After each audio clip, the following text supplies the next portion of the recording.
Today I'm going to present Sophie Taeuber-Arp. This lady is, she is one substantial woman, and this is quite a story that I have to spin. This brilliant, multi-talented artist is being credited today as one of the 20th century's pioneers of geometric abstraction, acknowledged as a painter, sculptor, textile designer, dancer, interior architect. She was also a dress, costume, and marionette designer. This touring exhibition, opening soon at MoMA, focuses on her solo works, but I will include some of her collaborative works with her husband. Jean Arp was the name he was born with, but he goes by Jean, given the fact that he was a German and showing in Paris post World War I, during World War I. Hans didn't go over so big. So this picture that I've got in the lower right-hand corner is a early picture of her from 1914. So, basically at that point she was what, 24, 25, something like that. So I'm gonna move on to this, which is a picture of her with Jean Arp.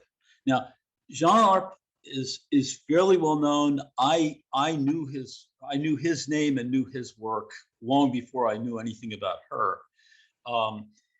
But as it turns out, their collaboration was a lot of what created his career. Let's see. I'm gonna go into a brief bio and outline of her life. I'll do that quickly. She was born in Davos, Switzerland. Taeuber-Arp left home at 18 to study fine and applied arts and textile design in Germany. She returned to Zurich in 1915 and began to produce non-representational paintings and the fabric designs. She referred to these as concrete paintings. So they were, abstract from the start, really. The paintings were influenced by her training in textile design as well as Cubism.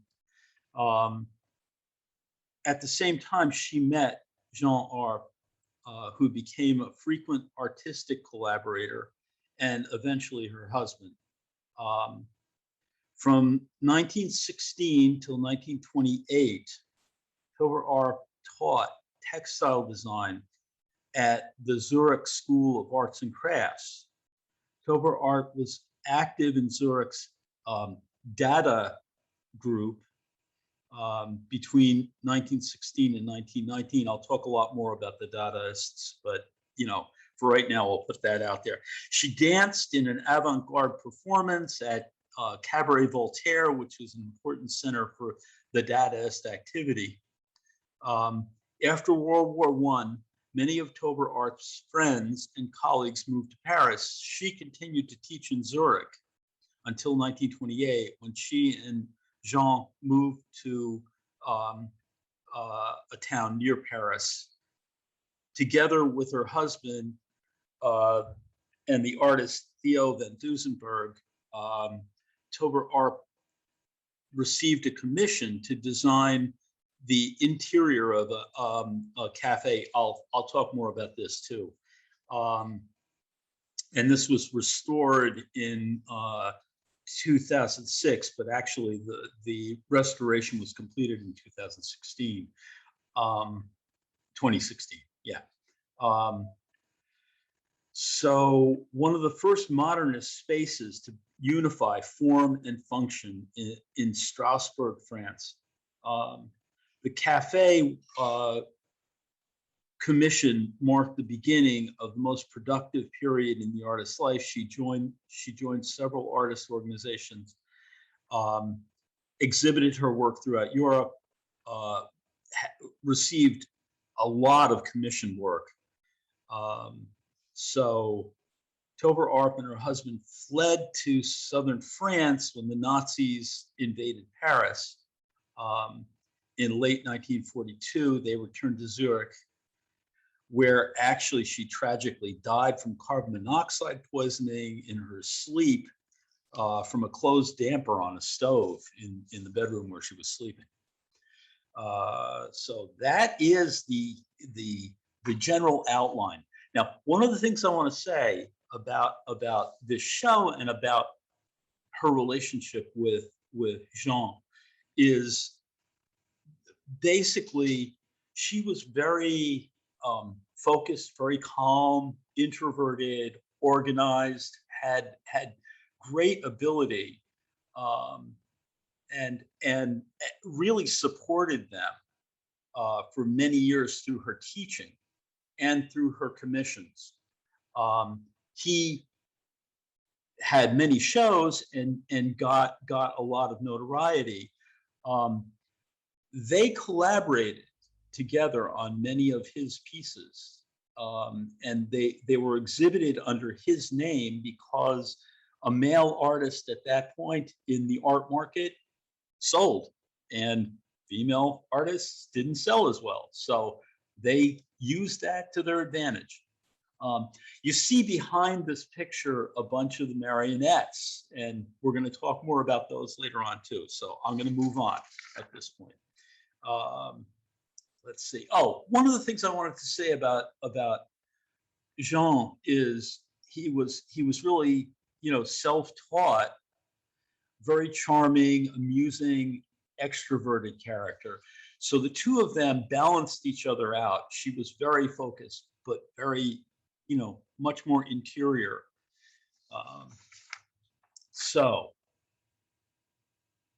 Okay.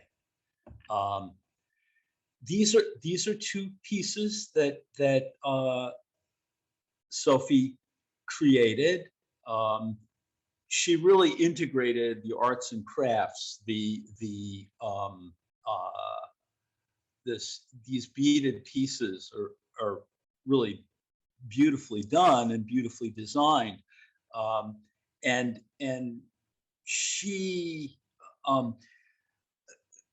really, the arts and crafts movement was about the integration of fabric and furniture design and architecture and painting as a kind of unified form. So she kind of personified that way of thinking and that way of approaching this design work. Okay.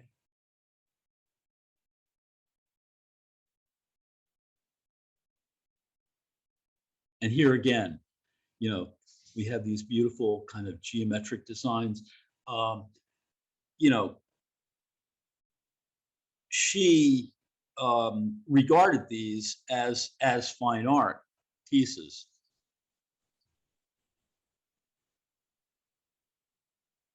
Okay, and at the same time as she was producing those pieces, these were going on. This is Vanessa Bell or Duncan Grant. We couldn't get that straight, but basically this is designed for a rug design, and they're based in England. So kind of that's the origins of the arts and crafts movement. And the piece on the right is by Sonia Delaunay. Sonia Delaunay also was partners with Robert Delaunay, and they created this whole colorist movement in Paris. In fact, they were very influential on Matisse and on many of the colorists that came after them. Hans Hofmann, who I've talked about in the past, knew them and was very influenced by their approach to color. Um, so this is, again, a really large scale piece. It's 98 by 98 inches. That's a gigantic piece. Okay. And this is back to Sophie. And Sophie Taeuber-Arp would create these opaque watercolor designs and then execute them in different forms. So over here on the right is a 15 by 15 inch wool piece that, you know, basically you can see the transition, the use of the design that she had worked out in the watercolor. And, you know, there's alterations in color and things like that, but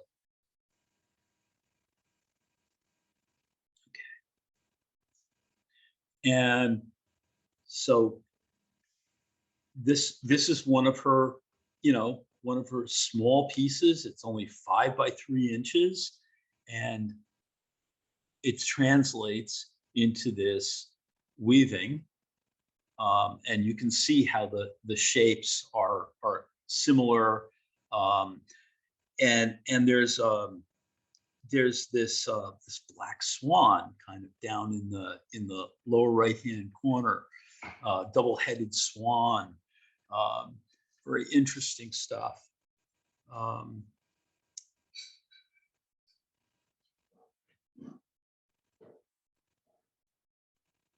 Abstract motif.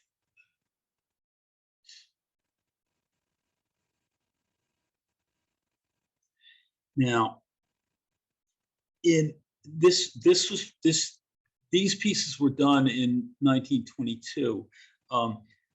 She was exposed to the psychologist Carl Jung. Had a society that met. They gave lectures and things like that. So she was exposed to his kind of internationalist cultural thinking and the ideas of drawing imagery from many different cultures as part of our collective consciousness. He coined the phrase collective unconscious. So many of these images, or, you know, she drew from the Egyptian, from Native American, from archaic European, Islamic. There's a lot of different things that are synthesized in these design pieces.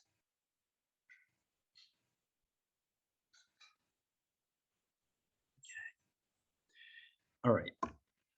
Data head. Okay. So what I'm going to do now is talk a little bit about this Dadaism, but can you see the likeness of Jean Arp in these heads, these fabricated heads? You know, basically what she would do, a lot of the work that she did was she would draw these things out, draw meticulous plans for them, send them out, and have a wood carver, wood turning craftsman create these pieces for her, and then they would send them back to her and she'd paint them. So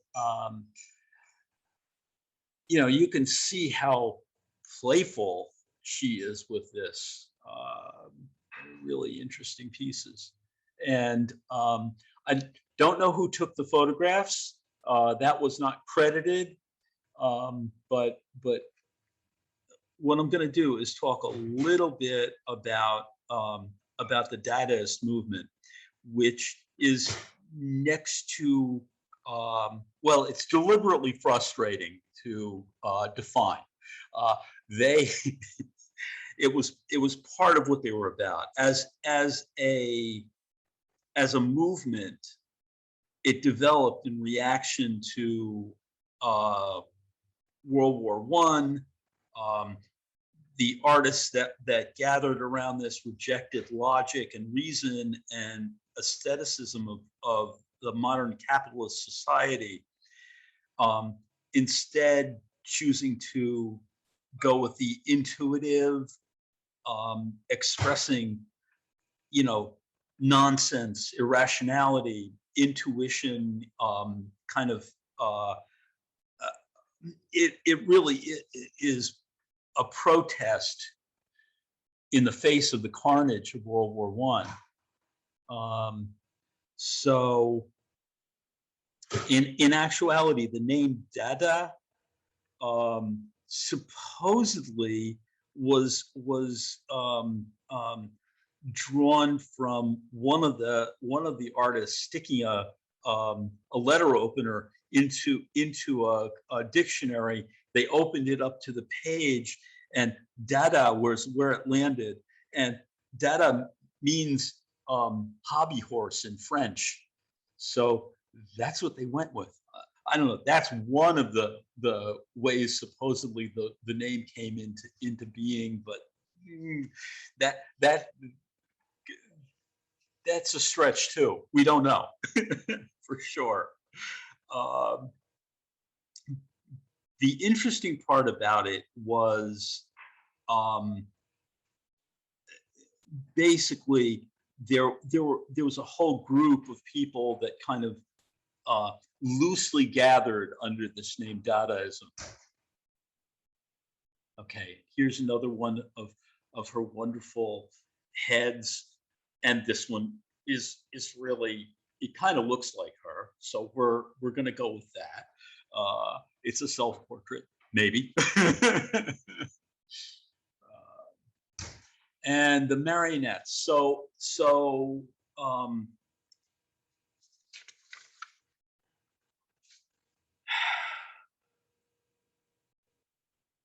there's a performative aspect to all of the work that the Dadaists are involved in. It's a combination of literary, poetry, performance art,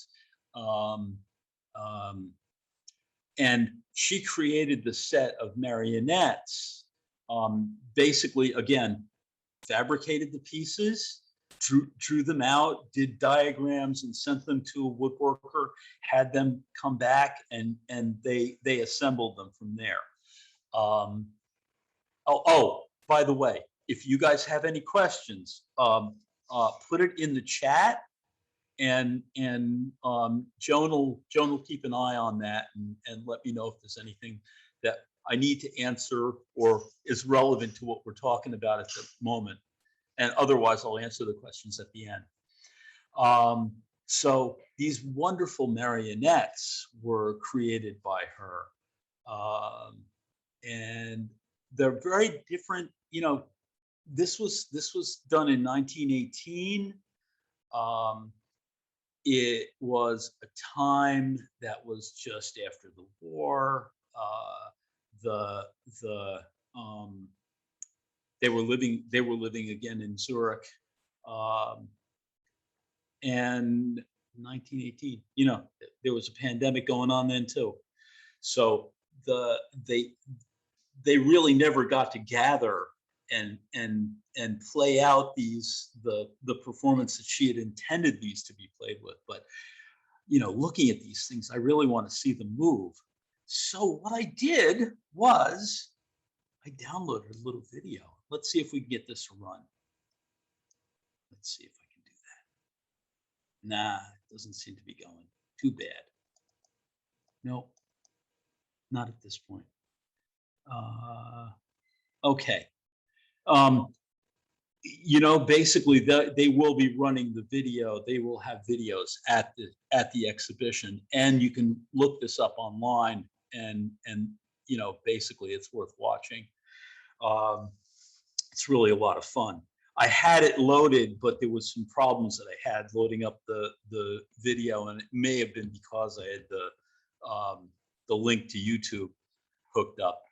Okay, so what this is a collaborative piece. This collaborative collage is an example of the chance and interactive approach that was being explored by these artists in what was loosely called the Dadaist movement. So Sophie and Jean Arp basically were taking these cardboard squares and shifting them around and playing around with them in different arrangements and things like that, and they arrived at this piece, and this is where they left it. On the lower right, you can see another quote unquote Dadaist artist, Kurt Schwitters, who actually was one of the first innovators of collage. He would do collage and installation art.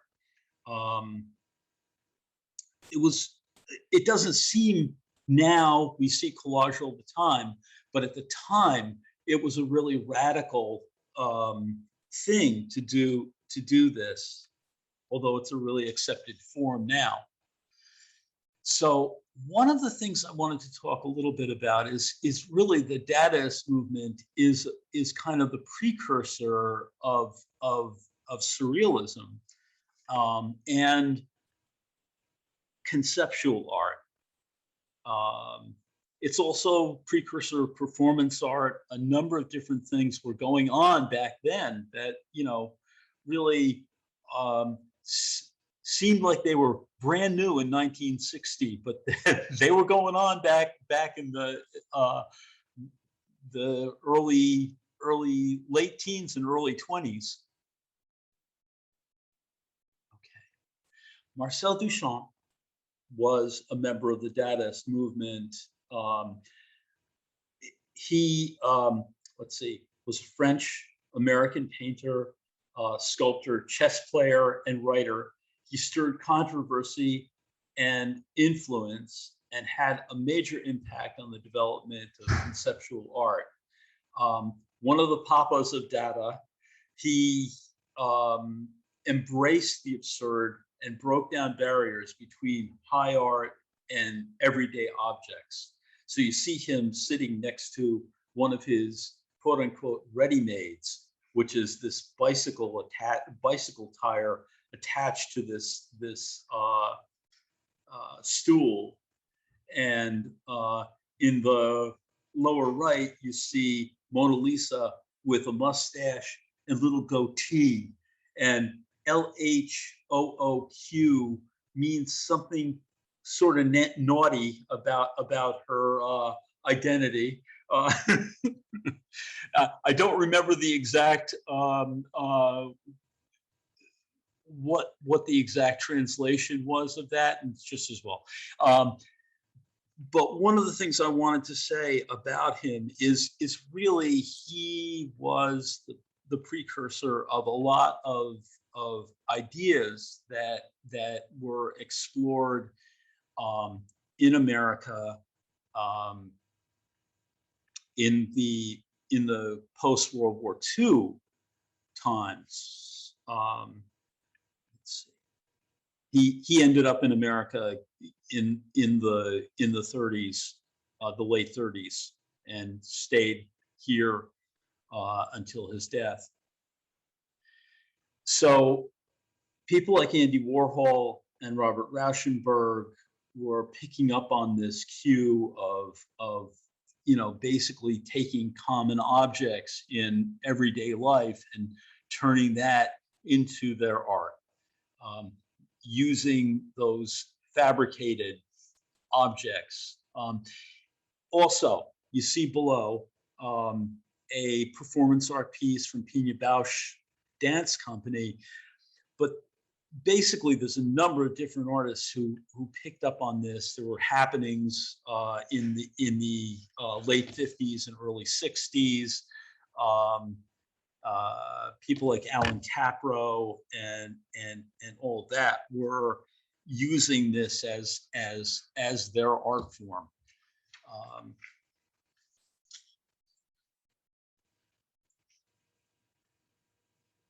Okay. Uh, so let's see. All right. Okay. So this is Sophie Taeuber-Arp. In basically she was in a dance company in 1925. She was doing performance pieces. Again, you see her with her sister dressed in these Hopi Kachina costumes. And again, that was one of those things that she was exposed to through Carl Jung. He had just come back from New Mexico when she first started listening to lectures at his social gatherings. So, basically they were taking on the personas of these different characters. Really interesting stuff. And she was involved with you. If any of you were exposed to dance, you might know the name Laban. Laban Dance Company was active in Zurich at that time, and Laban created this kind of geometric symbol or notation system for movement, like notes of music. You can actually write down movement. So she was very much involved with that, and kind of like used that as some of the geometric movements in her pieces may be correlated to some of that Laban notation. Interesting. So this kind of internationalist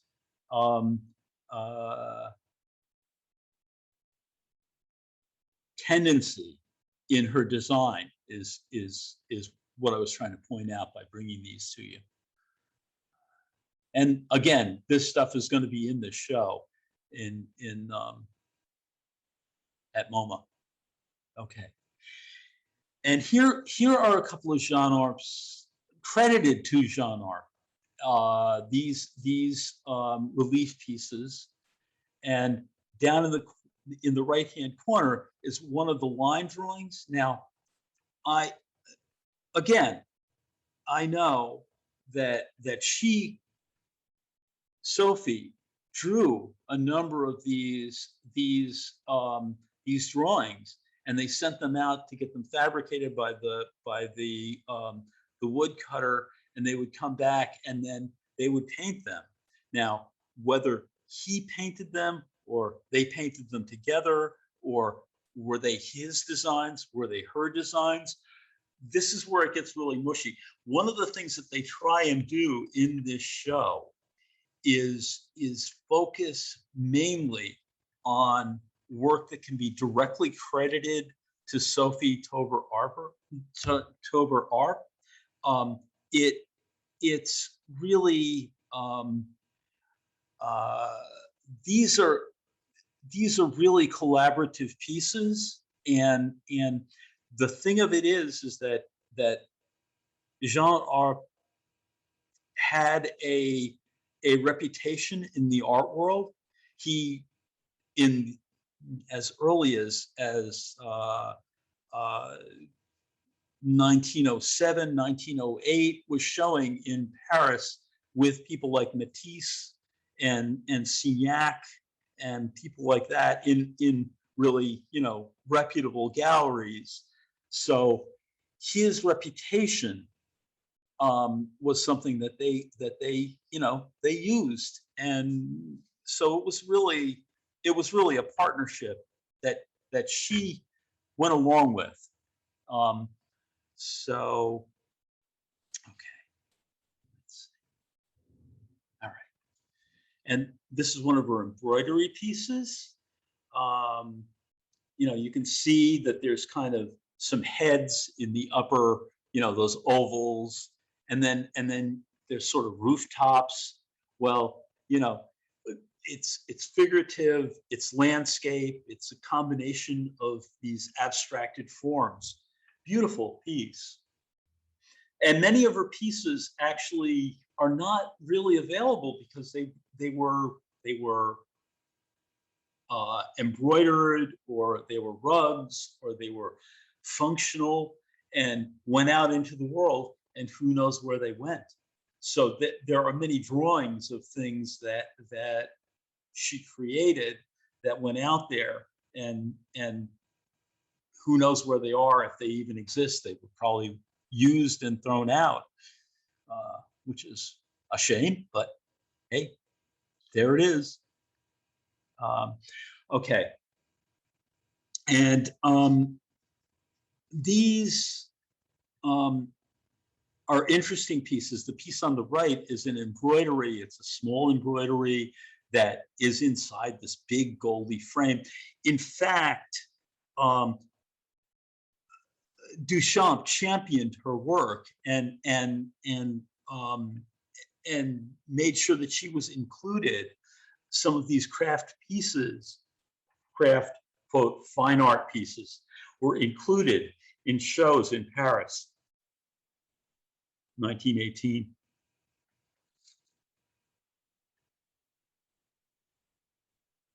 Okay. So these buoyant, kind of joyful designs, you know, abstract motif, boats.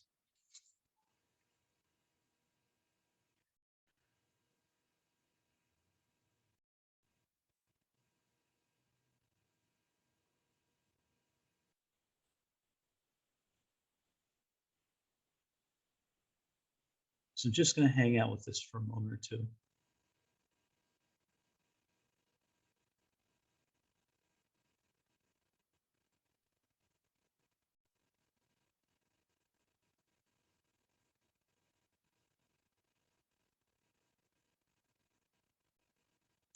Okay.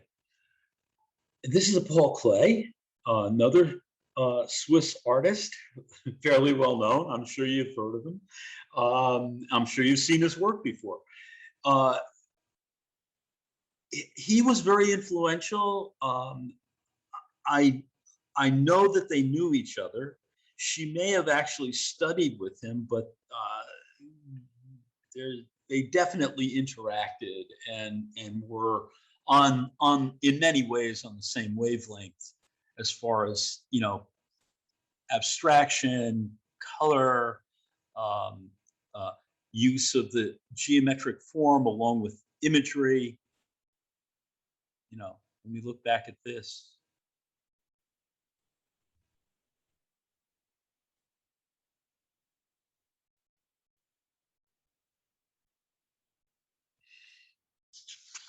Okay. So,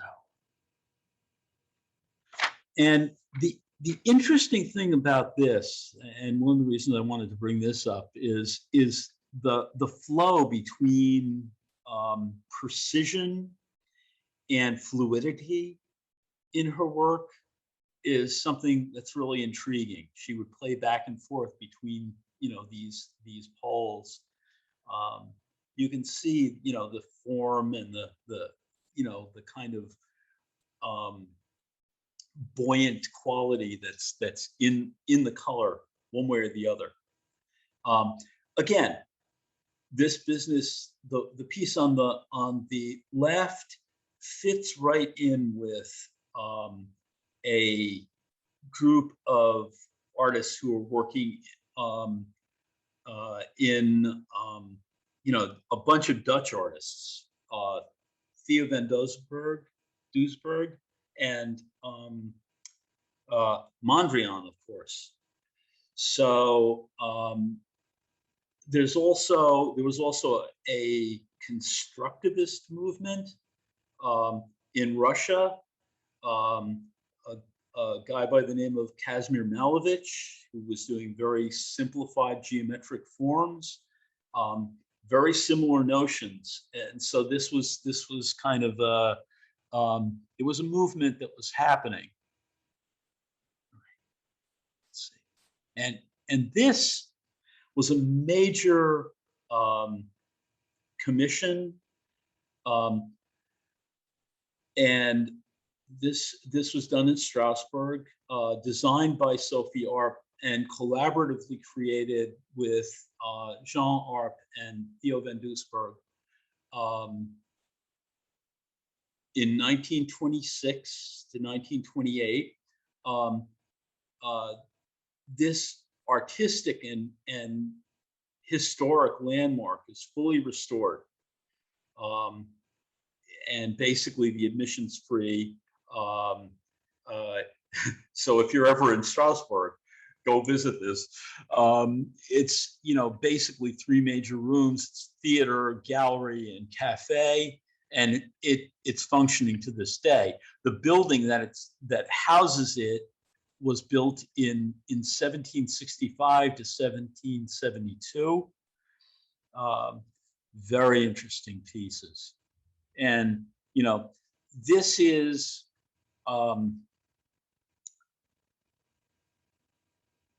basically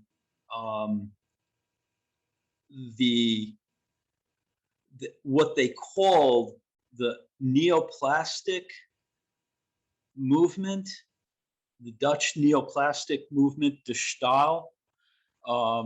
So basically they were in this group at that point, and they worked together collaboratively on creating these pieces. So it has been restored to this full glory. Here's a coffee table above, designed by Sophie, and the furniture in the atelier and residence that she had built in 1929. So she was very successful at that point. I mean, the commissions were rolling in. So she was able at that point to quit her job teaching and create this remarkable home and studio for them to work in.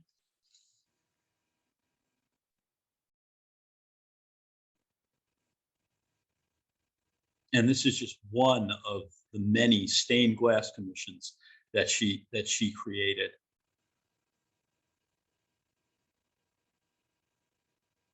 Just a great colorist. She just had such a great sensibility.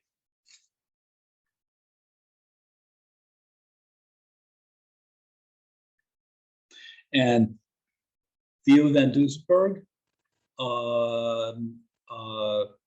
Pet Mondrian, and Taeuber-Arp, and you can see the similarity. They were really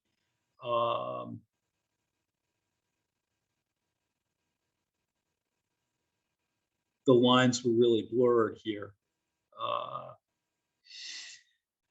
They were not looking over each other's shoulders, but they shared a search for essential forms and the use of really primary colors. Now, I don't know that Sophie Taeuber-Arp was involved with the kind of quasi-religious stuff that Pet Mondrian was into, but he was really into this whole theosophy thing. So he was kind of looking for this kind of universal language. And I think, you know, one could say that Sophie Taeuber-Arp was definitely involved in that same quest in her own way. This is the house that she built.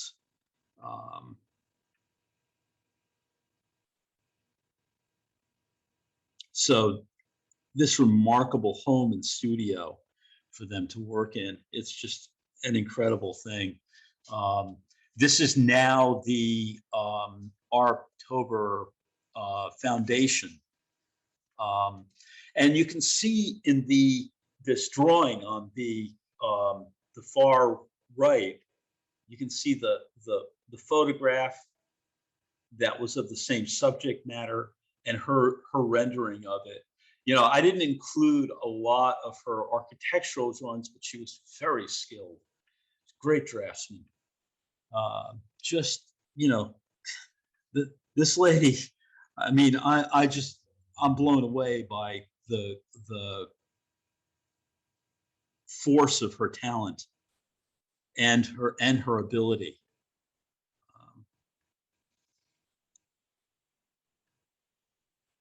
Okay, and again, back to this drawing for a relief piece. Now, it's, you know, if you look at it, there's a little signature down in the corner that says Arp. Now, was that Sophie or was that Jean? I don't know.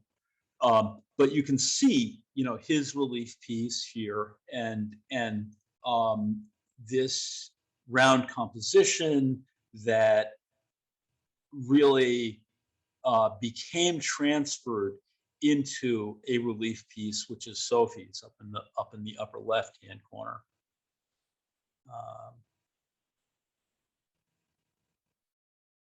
I've always loved these Jean Arp or kind of organic shape relief pieces. I've seen them over the years, and I always loved them. And to know that she was really integral with the creation of them, just, you know, it boggles the mind, and it's very hard to delineate who did what, and they would be fine with that in a certain way. Now, one of the things and one of the reasons why they're really stringent with what they put into this show, the curators were very careful to make sure that they had her pieces, and they did not include a lot of the Jean Arp relief pieces in this show, or his sculpture, which she also participated in, because they can't tell which one of them really did these pieces. And he did execute pieces from these line drawings after her death, and some of them we know were her drawings, but they can't really say, because she was not around to approve or have her input into what color and how they were assembled and all of that. So it's a wonderful show anyway, I'm sure. but this is a dimension that I want to, you know, I wanted to bring to this talk. Again, you know, one of the things here, if you look at the dates on this wool piece, it was executed. It says 1918, 1931, which means to me that the drawing was done in 1918 and it was executed in 1931.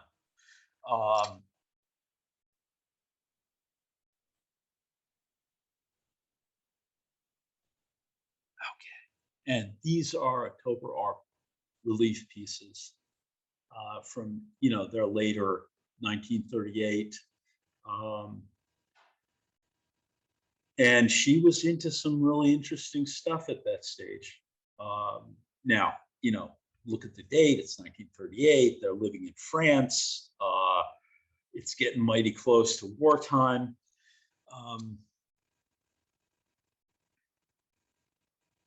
So they had built that wonderful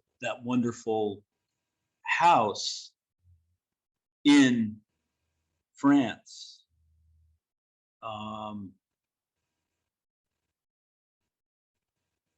Okay, and again, here are a few of the relief pieces. As I was showing you before, those circles become translated into these really, you know, wonderful relief pieces. And so this is 3 different views of the same piece.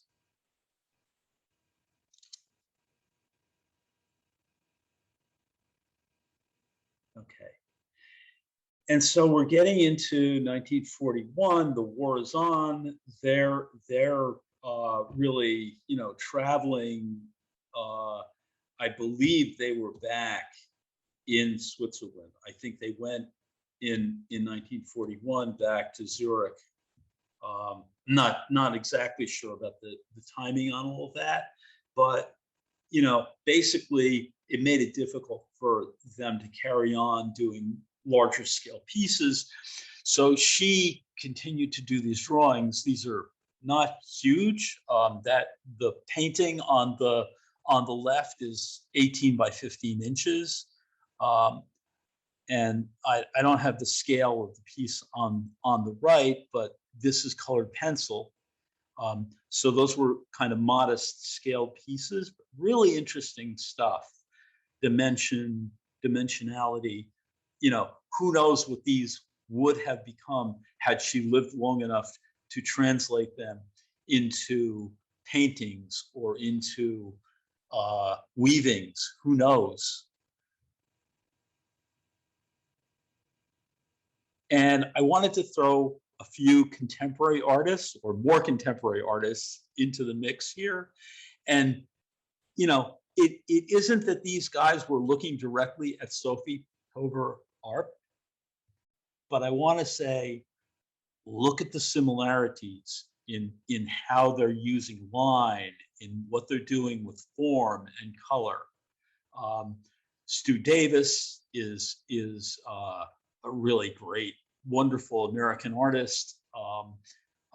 He wouldn't necessarily have known Sophie Taeuber-Arp's work, but maybe he did. I don't know. But the use of line and color in all these artists, Bryce Martin, of course, very well known, had a show. I don't know how many years ago it was now, at the Museum of Modern Art. They did a retrospective of his work, and the use of color and line, very interesting and very similar to a lot of those late drawings by Sophie Taeuber-Arp. And John Lasker just had a show up, just came down the end of October, unfortunately. But his use of line, his use of material, the kind of dimensionality that's going on with those very thick impastos that he's doing. This is a large scale piece. This is 75 by 100 inches. So that's some really thick oil paint on there. Okay, so I'm going to move on now. And this is one of her late drawings, and there's a slew of these drawings. There's a lot of these pencil drawings around. So she was very active even as they were, moving around trying to, get out of line of the war. Fabulous pieces, movement, color, really buoyant, playful, in the face of what must have been a really terrifying time. She really was able to transcend all of that and focus. So, as I said, she tragically died in 1943, and basically, this is what we have. The loss was devastating to Jean Arp. It took him years before he started to paint again, and really carried the torch for her forward. He put together shows of her work. I believe he tried to put together a catalog resume of her work, gathering all of the work together. But there is now really great scholarship. There was a retrospective of her work in 1981, but this new retrospective, which is coming around, there's really great scholarship on it. Let me see. Okay, and there's these YouTubes. Basically, there's one that is from the Kunstmuseum. The curator there leads you on a guided tour of the show. There's also another lecture that I saw on the collaboration between Sophie Taeuber-Arp and Jean Arp. There's another lecture out there by the curators at the Kunstmuseum, at the Tate, and at the Museum of Modern Art. This is a 50-franc note with Sophie Taeuber-Arp. They celebrated her, and basically it was a great honor that they don't bestow lightly. Paul Klee appears on a note, and so does Giacometti. So Sophie Taeuber-Arp is highly regarded in Switzerland. They recognize her, and I hope that all of you get to see this exhibition. It's going to be starting November 21st. There is also the next talk we're going to do, which is on the 19th, is going to be on the Surrealist show. And actually, it's a perfect segue from the Dadaist movement into Surrealism. So it's all connected. Okay. That's it. There aren't any questions, but Okay. Larry, you said I would enjoy it, and I did. Yeah. I just loved it. I loved her work. Again, a lot of thank yous. Your educational and stimulating talk.